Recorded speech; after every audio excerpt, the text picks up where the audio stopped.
So what? You can't live your life being afraid of what the 5% of people think. People will support you if you are real. I guarantee it.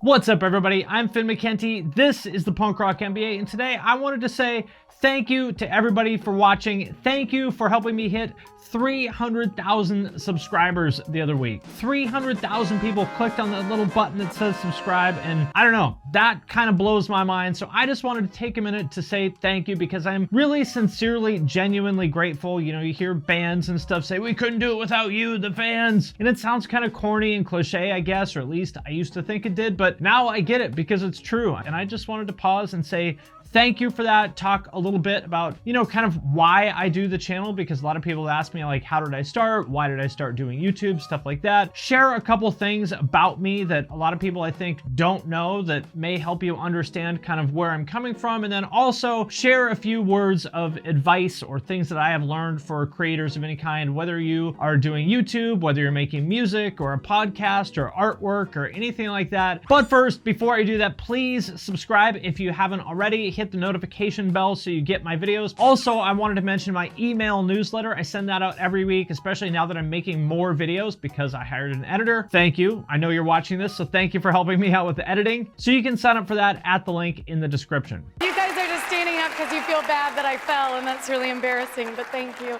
So I started the channel in September of 2017. It's right after, like literally the week after I quit my job, the last like real job that I had at a company called Creative Live that did like online education for creative folks. And the reason why is because, you know, I've done design and marketing for my whole career, and I just kind of wanted to prove to myself and to the world that I was good at my job. I think fundamentally marketing is about getting attention for things. It's like, you know, finding a way to make people care about the product that you're making. And I said, you know, if I'm actually good at my job, like I've told myself and other people that I am, I should prove it, right? I mean, especially because social media is such a huge part of marketing. My initial goal was, can I get like 10,000 people to watch my videos on a regular basis? I thought if I could just hit that, like I'll be happy. There's no way I could ever do better than that. So the fact that I've gotten to where I'm at is amazing. It's just been successful beyond my wildest dreams. That was kind of the reason why I did the channel. And the initial focus of the channel was not music, it was business. Talking about like email marketing and how to, you know, get clients as a freelancer, that kind of stuff. But,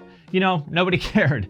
I did that stuff for probably about 8 or 9 months. I did, I think, 50 or 60, 70 videos, something like that, and got like no more than a couple hundred views on any of them. It does take a while to grow on YouTube, but I think if you're doing something like that for a year and not really seeing any growth, you probably need to try something different. So I said, well, why don't I try that? Why don't I talk about kind of business in the context of music? And that is what eventually worked for me. I think the first video I did that really popped off was my video about Bring Me the Horizon in, I think that was like November or something of 2018. It was about a year after I had started. So that was the video that really turned the corner for me, and also where I really changed the focus of my content. Ultimately, what I really wanted to talk about with people is how to be successful doing creative stuff. And I think that's pretty much what I do. I really enjoy talking about the stuff that I talk about now. And I think it's become like a cool little community. I just want it to feel like we are a group of friends who hang out at shows and shoot the shit. And sometimes maybe we butt heads and get pissed off at each other. But at the end of the day, we're all friends. We're all learning from this and enjoying it along the way. And that's how it feels to me now. So that's pretty cool. Cool beats.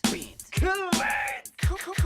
Wanted to also share a couple things that you may not know about me that I think kind of inform my perspective. Number one, I am a fraud. I do not actually have an MBA. I have a bachelor's degree in management and marketing from the University of Cincinnati. Shout out to all the Bearcats out there. And I kind of wish I had an MBA, but you know, whatever, that ship has sailed. But the place where I really learned to think the way that I think now is I worked for an industrial design firm in Cincinnati called Kaleidoscope. We did like industrial design and engineering. Most of the stuff I worked on was for Procter & Gamble, specifically like Febreze and Swiffer were like the two big things I worked on. I also did stuff like Bounce and Pampers. So like if you use a Swiffer, me and the people on my team designed that thing. I led consumer research where we would, you know, recruit a focus group of 15 people and spend, you know, days with them in the field, seeing how they use the products and taking notes and turning that into like direction for how they make the products and all that kind of stuff. Like learning to think that way and then applying that to creative fields, to me, that's like what I'm trying to do with this channel. How do I take what I learned working on Swiffer and communicate that to somebody doing like a one-person DIY bedroom metalcore project or whatever? What?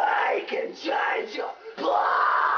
The second thing, I think if I didn't go down the path that I did, I would have done computer science. My stepdad worked for Boeing fixing airplanes, doing electrical engineering kind of stuff, and he was really into computers, and he taught me about that stuff at a very early age. I remember him sitting down with me at the kitchen table to me and explaining what like the x86 processor architecture was and like bus width and like, you know, pretty fundamental nitty-gritty computer science kind of stuff. I actually wrote code for a while, like back in the LAMP days, if you remember that, like late 90s, early 2000s, Linux, Apache, PHP, and MySQL. But I'm really glad that I had that foundation because I think technology is another one of those things that the music industry and creative fields in general, but I think especially the music industry, just is not great at. Music is amazing at marketing, not great at technology. And so anyway, all of that is to say that fundamentally, you know, I think of myself as a business person with sort of an engineering and technology kind of mindset, I guess, even though like my skills now are very rusty. Like you would not want me to sit down and write code now. If you put a gun to my head, I could do it, but I wouldn't be very good at it. I'm getting hacked.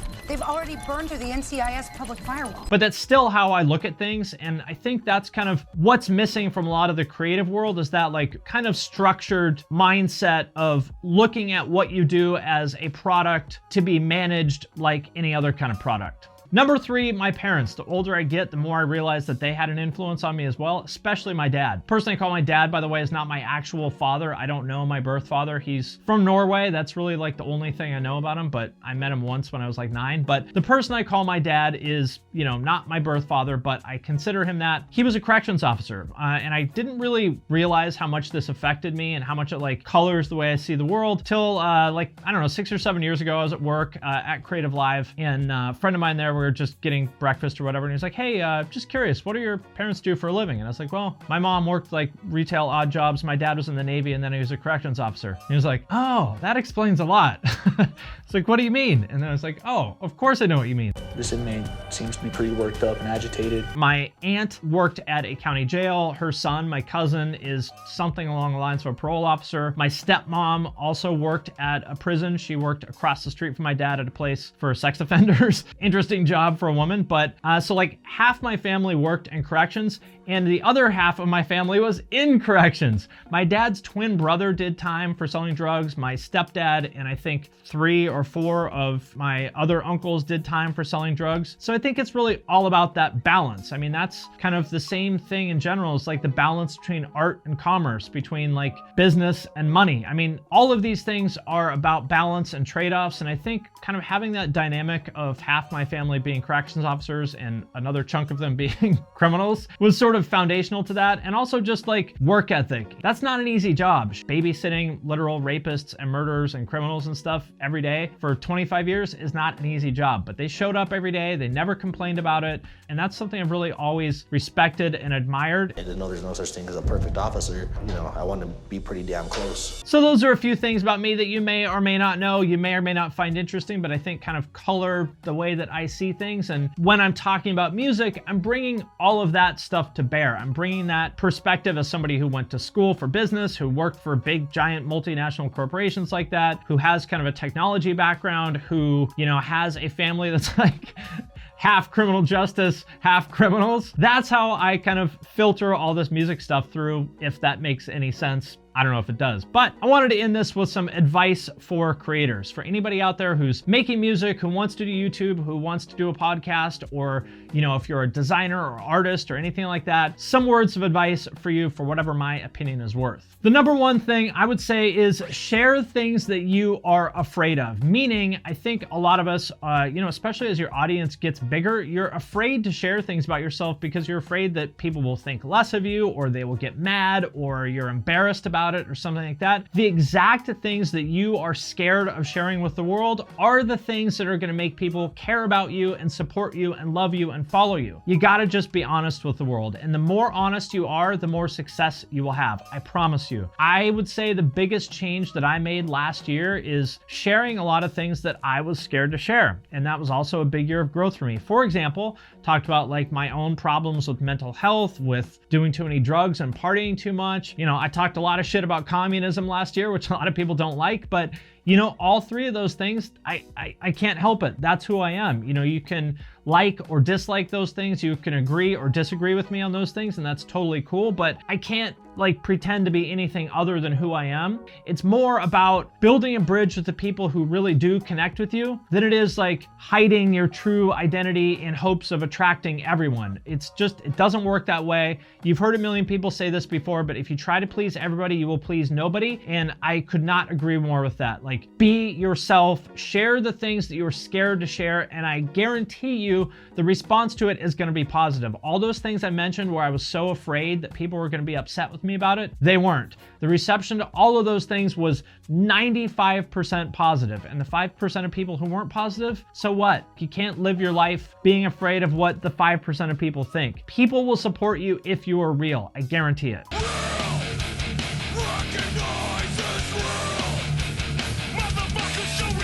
Number 2, have some kind of a mission, some sort of a cause that you're passionate about that people can join you on. It took me a while to find that, but what I realized kind of recently is what I think my mission is to help the new generation of creators become successful. It's not about the past. You know, I do talk a lot about the past because I know about that and people find it interesting. But when I share that stuff, it's kind of like, hey, here's some information you might find interesting about the past with the goal of helping you, the next generation of creators, become successful. That's the thing that I'm really most passionate about. That's the whole basis for why I started YouTube in the first place. Like I said, was sharing information to help creators become successful, fighting for that new generation of people that are misunderstood or otherwise just not appreciated by the gatekeepers and the powers that be and blah, blah, blah, the same stuff I talk about all the time. And the reason why that is so important is because it makes it more than just about you. Like, hey, watch my channel because I want attention. People can tell when you are sincerely trying to help some sort of larger community and they want to be part of that much more than they want to like throw money and attention at you because you want it, right? I mean, nobody wants to just indulge your ego. And if people see that you have genuine passion for that, they'll respect it. The right people will find you and will connect with it. For example, I was afraid, you know, 6 months ago or so that I had painted myself into a little bit of corner as far as being like a nostalgia channel. I felt like, oh, well, maybe I can only talk about old stuff because that's what my audience expects from me. But I said, you know what?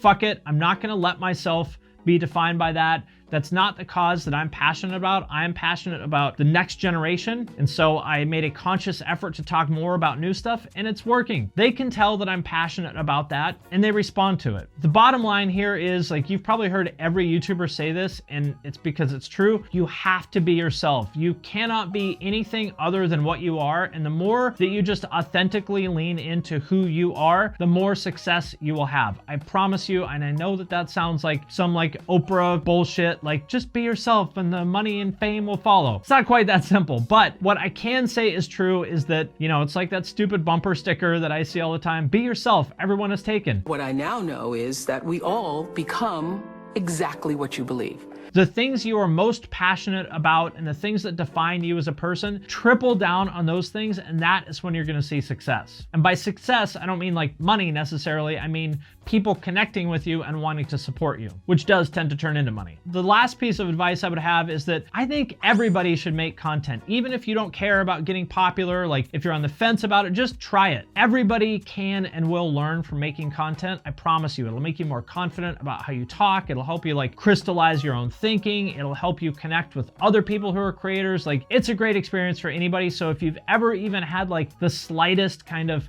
thought of, oh, maybe I should make some content of some kind, the answer is yes, you should, and you should start right now. Don't worry if you don't have great equipment, if you don't know what you're doing, like none of that stuff matters. You should just start right now and learn as you go. And you don't have to do it forever. Just start small, start somewhere, and just do it as long as it's fun. And then if it's not fun anymore, you don't have to keep doing it. And lastly, because I believe in paying it forward, because, you know, one of the big turning points for me was when Ryan Bruce, my good friend Fluff, you know him, the guitar YouTuber, gave me a shout out back in, I think, August of 2018. That was one of the first videos I had that got any kind of traction. That really helped me a lot. So I want to do the same and shout out a couple people that I think are doing something cool or that have helped me a lot. Number one, if you like my videos, you should definitely check out a guy named Nate the Mate. Primarily focuses on newer artists. So if you're into like, you know, Hot Mulligan and Belmont and Fiddler and that sort of thing, then I think you will like his channel. His videos are super well done. Number two is the Cozy Representative. I love love anybody who does just like some crazy idiosyncratic thing, and that is definitely what he does. He does these like insanely long, detailed retrospectives on, I would say, the more like scene side of MySpace. For example, like I think he has a 3-part series on Forever the Sickest Kids, and each part of it is like an hour and 5 minutes long. So if you think my videos are too shallow, you will love his. He goes into just absurd amounts of detail. Number 3, my good friend Rockfeed, Brian Storm. He's helped me out a lot. If you're into like butt rock news, then I would say he does a great job of it. But more than anything, he's just a great friend that, you know, whenever I have questions about YouTube, or, you know, I want to bounce an idea off him or something like that, he's, you know, usually the first person I go to. He's helped me out a ton. So Brian, thank you very much. And if anybody wants to hear the latest news on Corey Taylor, definitely check out Rockfeed. He does a great job with it, and I really appreciate his help and friendship. You gotta interrupt me or I'll just keep trailing off. I'm over here. All right, my friends, that does it for this video. Again, thank you very much for 300,000 subscribers. I never in my wildest dreams imagined that I would get here. And, you know, as far as I know, the channel is still growing strong. So hopefully we'll see you at 500,000. But before I let you go, I wanted to give a special thanks to everybody who supports us on Patreon, especially those of you who support at the True Cult level or above. Patreon is a godsend because, you know, YouTube ad revenue goes up and down all the time. Sponsorships come and go, but Patreon kind of stays steady. It really helps a lot. So thank you very much. Patrons get access to every podcast a week early. There's a members only private Discord server that has become very active that I'm in all the time now. It's super cool. I do patron only Q&As. I've started doing giveaways. There's a way to have me review your music or video or artwork or podcast or anything else that you might want to get my eyes or ears on. So if that sounds cool to you, you can check that out at the link in the description. And with that, I'm going to sign off for now, but I will see you next time.